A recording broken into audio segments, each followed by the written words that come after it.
शनिबारबाट उँधो लाग्दैछौँ। यहाँको चाहिँ हटाएछ नि यता तल सारेको छ। ट्याक्कै हामी ट्याक्कै रनिङ हान्ने शनिबारबाट ओह्रालो। ऊ त्यहाँ पुलिस दाइ बस्नु भएको छ, तर हाम्रो व्यवस्था गर्नुहुन्न आज, थाहा भइसकेको कुरो हो।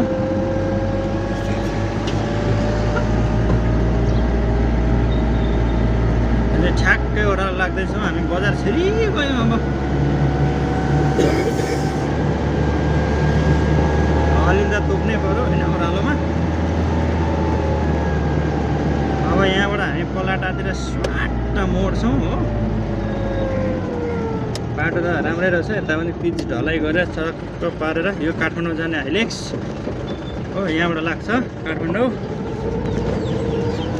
हामी लाग्यौँ अब पलाटार सनाना पारेर।